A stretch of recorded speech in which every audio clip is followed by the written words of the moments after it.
When you were young, you probably heard someone say, if all your friends jumped off a bridge, would you?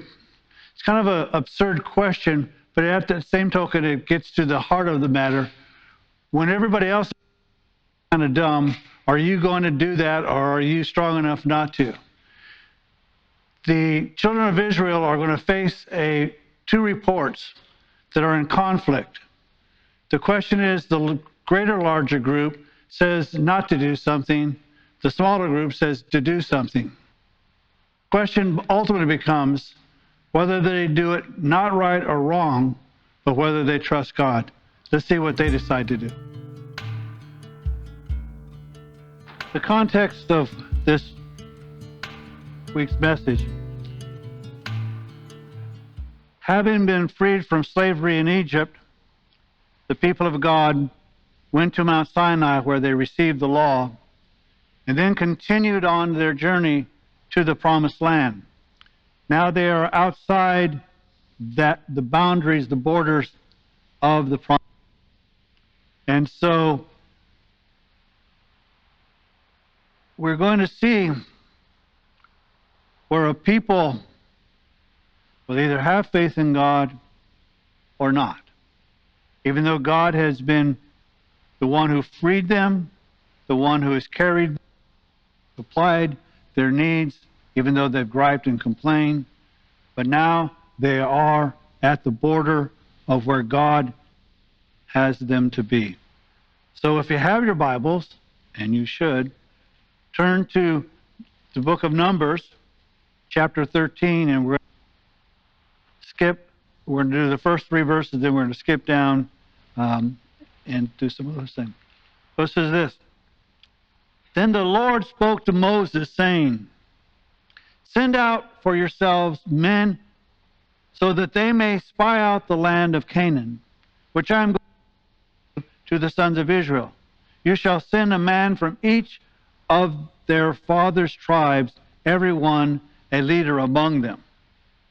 And so Moses sent them from the wilderness of Paran at the command of the Lord, all them, the men who were the heads of.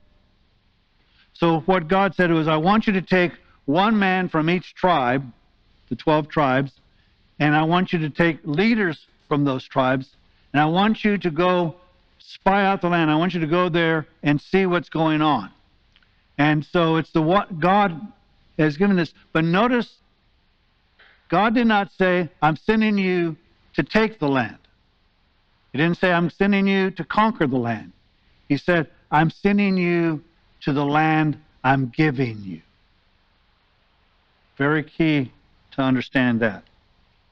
The land that God has given to Abraham, that he promised to Isaac, that he promised to Jacob, the one that took so seriously Joseph, who said, when I die, and you take my body with you to the promised land there, which I bet no one thought about, that they've been carrying Joseph's body all this time, and after this event, they will carry his body for another 40 years in order to do what they've said. But that's how much he believed God was going to plan. And so they're now at the precipice of this. And so God wants, I want you to see it. So when Moses sent them from the wilderness, got to back up. So when he sent them, he said, see what kind of land, and whether these people who live in the land are strong or weak, whether it's skipping on me. Okay. See what the land is like, whether the people who live in it are strong or weak, whether they are many or few. Is it fat or lean? Are there trees in it or not? Make an effort then to get some of the fruit of the land. Now the time was the time of the first ripe grapes. So, this is the report I want you to give.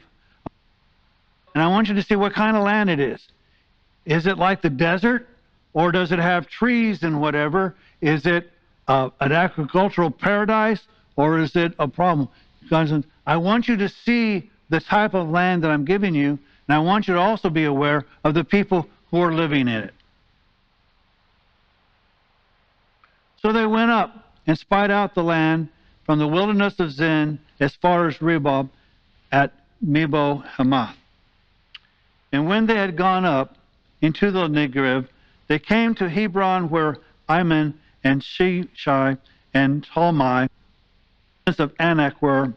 Now Hebron was built 7 years before Zoan in Egypt. And then they came to the valley of Eshcol, and from there they cut down a branch with a single cluster of grapes, and they carried it on a pole between two men with some of the pomegranate. I want you to get this. When we think about grapes, we go to the store and we see these little round things. This is so big that it takes two men on a pole to carry them. You would pretty much think that this is the land, as they would say, flowing with milk and honey. It is a exceedingly rich agricultural place because there are grapes, there are pomegranates, there are figs, there are all kinds of fruits that you could enjoy.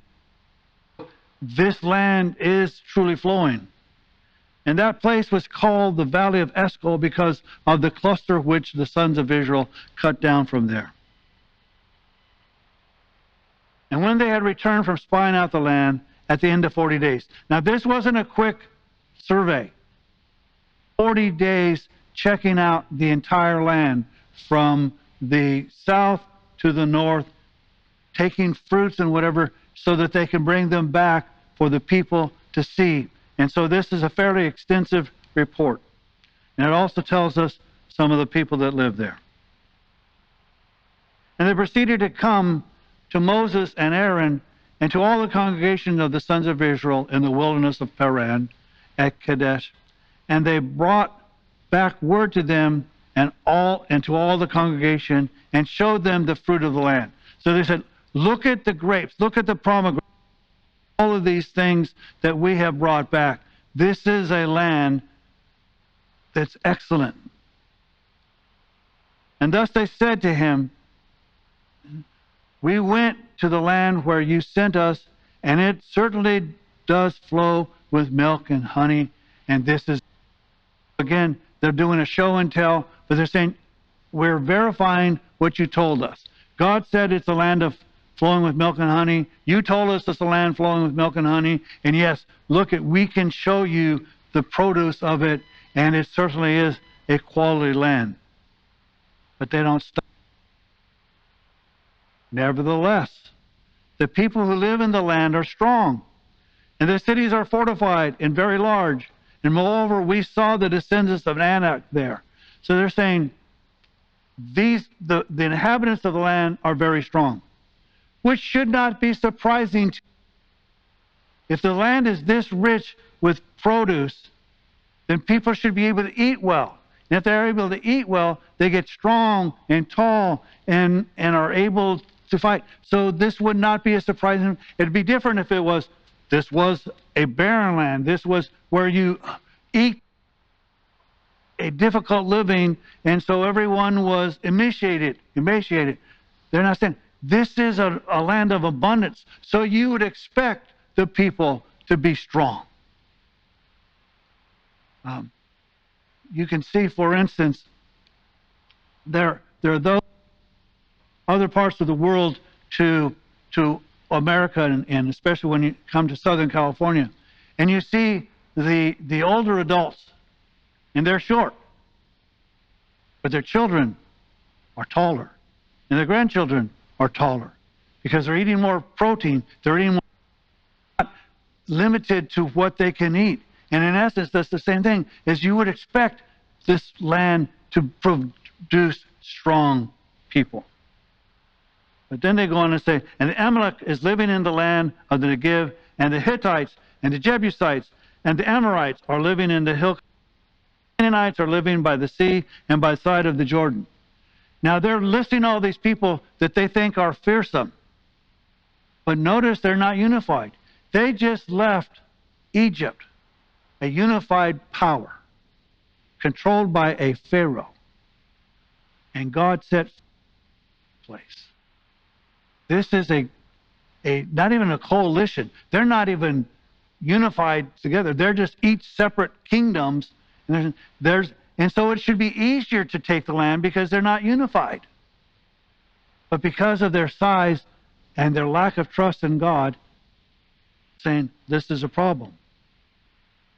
Then Caleb quieted the people before Moses and said, "We should by all means go up and take possession of it, for we will surely overcome it." So you've got this majority who say it's too tough. A greater emphasis of this later to respond to Caleb. Now, Caleb is right, but Caleb is wrong. He's saying we can take it, but how is it that they can take it? Because God has given them the land. It's not that they to overcome the people. God has given them the land, and so therefore God will take it for them. So Caleb's argument should have been, but God is for us. And if God is for us, who can be against us? But he limits it to their power. He's right in the sense they should go to the land and they should take it. It's by the power of God and not by their power. And by that, they then respond, the majority, and says this. But the men who had gone up with him said, "We are not against the people, for they are too strong for us." He's saying, these are powerful, strengthful people. If we seek to fight them, we are going to lose. And they don't want to go. But again, the situation isn't in the wrong ideas. You see, they're determining what their strength is versus the opposition strength. God, as I said, promised their forefathers. God has promised them. God is able to deliver, provide for them in their trek from Egypt to the promised land, and it's provided for them and sustained them and protected them. And the whole point of them leaving Egypt was to go to the promised land, to leave slavery and be free.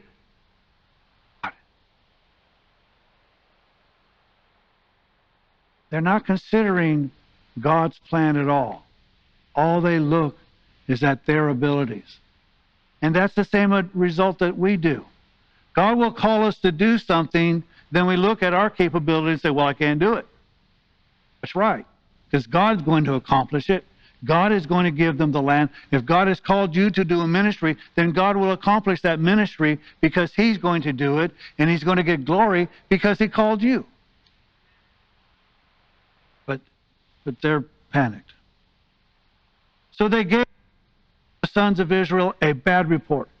You see, they're no longer providing a report. They're not saying this is the great and the people are strong. They are saying we want to submit not only our ideas and our agenda, but our recommendation. And our recommendation, they gave them a bad report, and which they had spied out, saying, the land though which we have gone and spying it out is a land that devours its inhabitants. And all the people who saw it are men of great size. Now, to me, that doesn't make sense. It's the exact opposite, because they say the land devours its people. Well, if the land is so harsh that it devours its people, how are they of great size and strong? Consistent. But they don't want to go because they don't believe God. They want to, but the point is, what are you going to do if you don't go? Going to go back to Egypt? They're going to welcome you with loving arms. But they think they can't do as opposed to what God does. But they give a bad report. But when people want to hear certain things, they believe what they want to hear. And not only that, then they go on and say, not only are they great size, they're all the Nephilim, the sons of Anak, are a part of the Nephilim, and we became like grasshoppers in our own sight, and so we were in theirs. They're saying, not only are we small, we became even smaller in our own sight, are so intimidated, then those who intimidate you think you're even weaker. And so they're saying, these are nothing. One of the last times you ever hear this is before the flood in Noah's time. There are men of renown who have great size and whatever, and so they're saying, we can't do it. But again, they think the wrong thing. Moses said to the people, do not fear, stand by and see this which he will accomplish for you today. For the Egyptians whom you have seen today will never be seen again forever. I'm going to take you back to Exodus. Before they left Egypt, which was a powerful kingdom, united by a Pharaoh, God saying, don't worry, because God's going to do it. Then he says this, the Lord will fight for you while you keep silent. Well, if God fought for them against the Egyptians, who was a world power, and God delivered them from slavery and has provided for them and protected them, and now he's giving them the promised land, will God not fight for them to give them what he has promised to give them?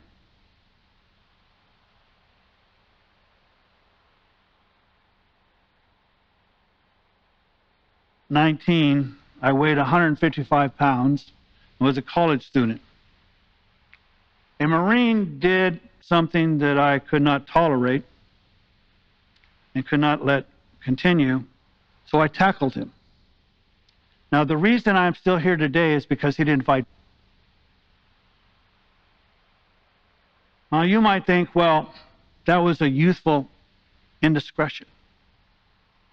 As a 73-year-old overweight guy, I would have still done the same thing. And even if he would have fought back, the fight would have been, and it would have been worth losing, because what he did was not to be tolerated.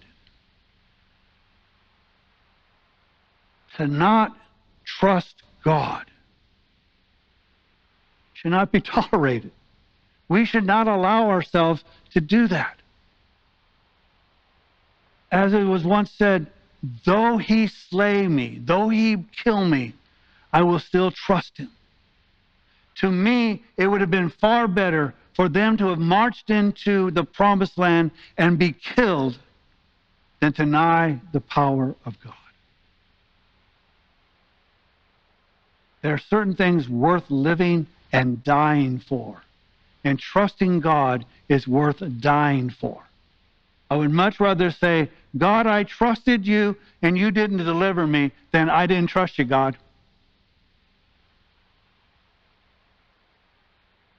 Shadrach, Meshach, and Abednego, before they were thrown in the fire, said, God can protect us, but even if he does not, we will not bow down to you.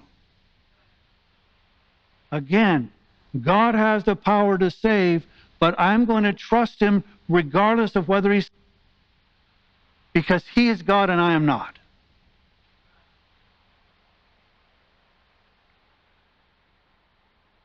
To remind us, again, our fight is not with flesh and blood. It says, in Ephesians chapter 6, it says this, finally be strong in the Lord and in his strength of his might.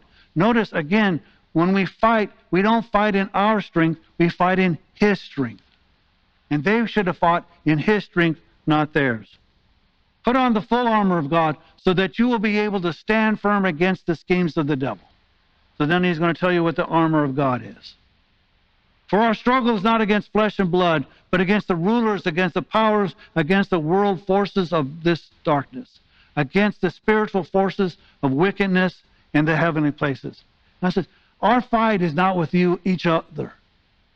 Our fight is not even with the world. Our fight is against forces of darkness, of Satan. It says, how do we fight this fight? We put on the armor of God. So he says, therefore, take up the full armor of God. He didn't say take up a sword or take up a shield or take up shoes. He says take up the full armor of God so that you will be able to resist in the evil day, and having stand firm, therefore, having girded your loins with truth, and having put on the breastplate of righteousness, and having shod your feet with the preparation of the gospel of peace. In addition to all, taking up the shield of faith, with which you will be the flaming arrows of the evil one. And take the helmet of salvation and the sword of the Spirit, which is the word of God. So he says, get ready for battle. Now notice, he tells us to take God, and that we are to resist the devil. He didn't tell us to fight the devil. He didn't say, now I want you with this armor to go out and attack him. No, we are to resist him. We're not to tolerate what he wants, especially in our own lives. We are stand firm. And he goes, stand firm. The reason you do, so that you extinguish the arrows, but you're standing firm there. Because, let's face it, when an army loses a battle, sometimes the highest casualty rate is when they turn and run. And if the Satan can get you to turn and run, it's amazing what he can do to your faith. But if you stand firm and resist him. Now, one other I can share, and it's not in your bulletin. It's in James chapter 4, verse 7, and it says this: submit therefore to God. So the first thing we're to do is who we're fighting for and who we're submitting to. We're to submit to God. Resist the devil. Similar to what Paul has said. Resist, and he will flee from you. That resisting doesn't mean fighting. It means I'm not going to allow you to be involved in my life. I'm standing firm. And once I stand firm, I don't have to fight you because you're going to flee. Because God is fighting the... I'm just taking his armament. So it's kind of like if I dress like a Navy SEAL. I'm not one. But all of a sudden, I intimidate the... because I'm dressed like a Navy SEAL, like I know what I'm doing, like I know how to fight.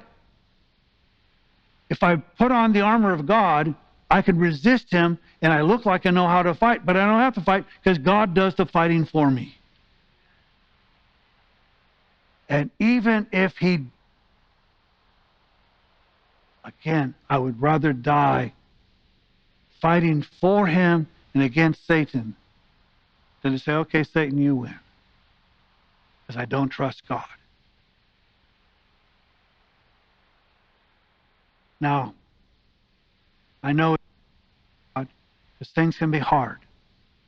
Just like the children of Israel. These people are too strong. Satan is too strong. That's why I don't fight him. God does. And when God decides to put him in his place, he takes one angel and throws him into hell. He's a paper tiger. Why do we pretend to give him any power at all? Resist him. But we resist him by submitting to God and letting God fight our battles for us. And all God's people said,